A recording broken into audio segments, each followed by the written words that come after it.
আজকে একটি মজার রেসিপি নিয়ে হাজির হয়েছি। যারা একঘেয়েমি চিকেন রান্না খেতে খেতে বিরক্ত হয়ে গেছেন তাদের জন্য আমার আজকের আয়োজন। বাই দ্য ওয়ে, আমি জান্নাতুল ফেরদৌস আইভি, আপনারা দেখছেন ডেকোর লাইফ। আমার আজকের রেসিপি হচ্ছে চিকেন আলুর দম। তো শুরু করছি রেসিপিটি। প্রথমে একটি বলে দিয়ে দিচ্ছি 1/3 কাপ পেঁয়াজ বাটা, আর দিচ্ছি 1 টেবিল চামচ করে আদা রসুন বাটা। এখন দিচ্ছি 2 চা চামচ লাল মরিচের গুঁড়া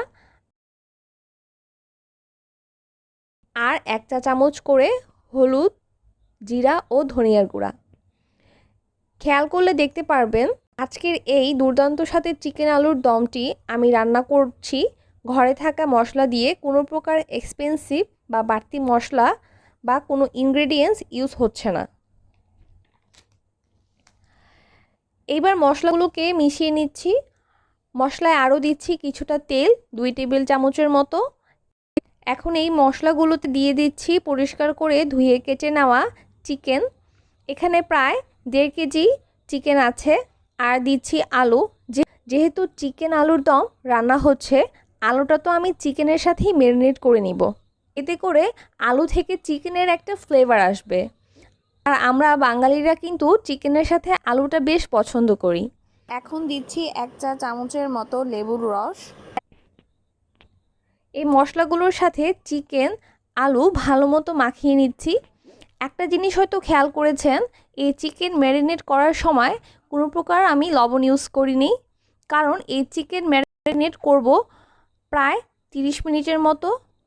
লবণ দিলে চিকেন থেকে পানি বের হয়ে আসবে, যেটা আমি এখন চাচ্ছি না।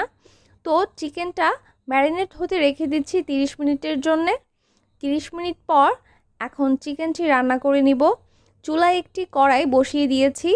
এখন দিচ্ছি 1/2 কাপ তেল। প্রথমেই দিচ্ছি গোটা গরম মশলা আর দিচ্ছি 1/2 কাপ পেঁয়াজ কুচি। এবার পেঁয়াজটা বেরেস্তার মতো ভেজে নিব। পেঁয়াজ বেরেস্তা হয়ে গেলে এখন দিয়ে দিচ্ছি আমাদের ম্যারিনেট করা চিকেন ও আলু। এখন দিচ্ছি স্বাদ মতো লবণ। নেড়ে চেড়ে ঢেকে দিব। আর এই পর্যায়ে চুলাটা লো ফ্লেমে রাখতে হবে, এতে করে চিকেন থেকে পানি বের হবে। আর লো ফ্লেমে করে রান্না করব 10 মিনিটের মতো। 10 মিনিট পর ঢাকনাটা তুলে নিচ্ছি। দেখতেই পাচ্ছেন চিকেন থেকে বেশ কিছুটা পানি বের হয়ে আসছে। এখন আমি আরও কিছুটা পানি দিচ্ছি 1/2 কাপের মতো। ব্যাস, এই 1/2 কাপ দিয়েই কিন্তু চিকেন আলুর দমটা রান্না হয়ে যাবে। এখন দিচ্ছি 5 থেকে 7টি কাঁচামরিচ। নেড়ে চেড়ে ঢেকে দিব। রান্না করব 15 থেকে 20 মিনিটের মতো। আর এই পর্যায়ে চুলাটা লো ফ্লেমেই থাকবে। এই 15 থেকে 20 মিনিট আমি একবার নেড়ে দিয়েছিলাম। যেহেতু এই চিকেনটা আমরা ম্যারিনেট করে রান্না করছি, তাই চিকেনটা খুব দ্রুত রান্না হয়ে যাবে। 20 মিনিট পর আমার চিকেন আলুর দমে চিকেনটাও রান্না হয়ে গিয়েছে আর আলুটাও খুব ভালো মতো সিদ্ধ হয়েছে। এখন দিয়ে দিচ্ছি ভাজা জিরা ও ধনিয়ার গুঁড়া। এখন চুলার জালটা হাই ফ্লেম করে দিচ্ছি আর নেড়ে চেড়ে দিচ্ছি। আর রান্না করব 2 মিনিটের মতো। এই তো হয়ে গেল চটজলদি ঘরোয়া উপকরণে তৈরি চিকেন আলুর দম। আজকের রেসিপিটি ভালো লাগলে ভিডিওটিতে একটি লাইক দিবেন, শেয়ার করতে পারেন সবার সাথে।